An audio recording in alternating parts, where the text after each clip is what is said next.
नमस्कार किसान भाइयों, आज मैं बनारस के भंधा कला गांव में आया हुआ हूं, जो और ये वाराणसी ज़िले का ये बॉर्डर है।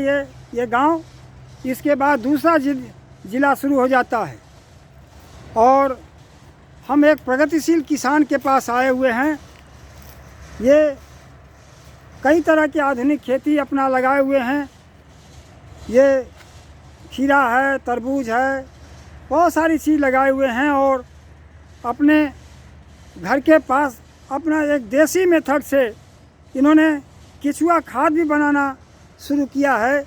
मैं ऐसे प्रगतिशील किसान वल्लभ पांडे से आपकी मुलाकात कराऊंगा। आपको ले चलता हूं उनके पास और उनकी ज़ुबानी आप खुद सुनिए। वल्लभ जी, आप अपना परिचय देते हुए हमारे किसान भाइयों को बताइए कि ये वर्मी कंपोस्ट के बारे में हम बताइए आप। मेरा नाम वल्लभाचार्य पांडे है और हम लोग खेती के कुछ प्रयोग लगातार लंबे समय से कर रहे हैं। तो आजकल हम लोग के इलाके में छुट्टे जानवरों का जो है प्रकोप बहुत बढ़ गया है। अगर आप यहाँ हमारे खाली इस परिसर में देखें तो करीब 50 से ऊपर ऐसे जानवर हैं जो छुट्टे जानवर हैं, गोवंश कह लीजिए उनको। और वो आपदा को अवसर बनाने का एक प्रयोग है ये छोटा सा, कि ये आकर के यहाँ रात में बैठ जाते हैं और जो नुकसान करते हैं वो अलग है, लेकिन वो साथ में गोबर पर छोड़ के चले जाते हैं। तो हमने उन्हीं जगह पे ही हम लोगों ने एक देसी सिस्टम से थोड़ा ईंट वीट लगा के, पॉलीथीन लगा के, और इसमें जितना वो गोबर छोड़ के रोज जाते हैं उसको इसी में कलेक्ट कर लेते हैं। अच्छा, ये देशज विधि से कैसे एकदम किनारे किनारे केवल ईंटा लगाया है आपने? पॉलीथीन की शीट डाल दिए हैं। और अच्छा, अंदर में पॉलीथीन की शीट है और ऊपर पॉलीथीन को कवर करते हुए दिन में चिड़िया खा जाती थी इसको।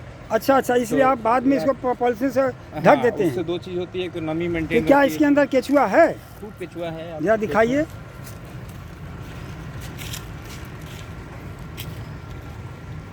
देखिए केचुआ। हाँ, देखिए किसान भाइयों, बहुत बहुत बहुत केचुआ हैं।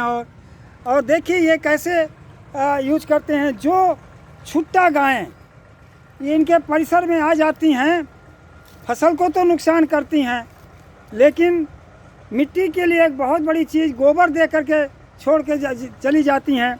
उस गोबर को इकट्ठा करके, तो ये गोबर जो है, ये पांडे जी आप हमें बताएं, ये गाय का गोबर नहीं है, ये उस छुट्टा पशुओं के गोबर हैं? नहीं, गाय, उसमें गाय बैल बछवा सब हैं। हाँ, ये सब यहाँ आकर के माने छुट्टा पशुओं के पशु हैं। हाँ, तो चूँकि गंगा जी का किनारा है तो हम लोग यहाँ काफ़ी संख्या में ये रहते हैं। अच्छा, इसने छोड़ा कब छोड़ा मालूम नहीं, लेकिन रोज आकर के अपना रहते हैं। तो रात में इनका रुकने का यहीं पे रहता है। अच्छा, बसेरा हो जाता है? बसेरा हो जाता है। दिन में कहीं चरेंगे, रात में आके यहीं बैठेंगे। अच्छा। तो बैठे तो सुबह हम लोग को साफ तो करना ही है, गोबर वोबर करके जा रहे हैं। हाँ। तो उसको यहीं पे उठा के और अच्छा।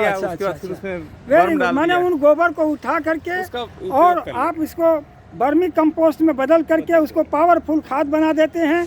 और इस पावरफुल खाद को आप अपने खेतों में प्रयोग करके एक तरह से उसका जमीन को ऊर्जावान बनाते हैं जैविक विधि से। बहुत अच्छा आपका। आप किसान भाइयों को क्या कहना चाहेंगे? निश्चित रूप से अब समय जो है कि रासायनिक खादों से और रासायनिक जो और केमिकल हैं उनसे मुक्ति पाने का है, स्वास्थ्य के ख्याल से।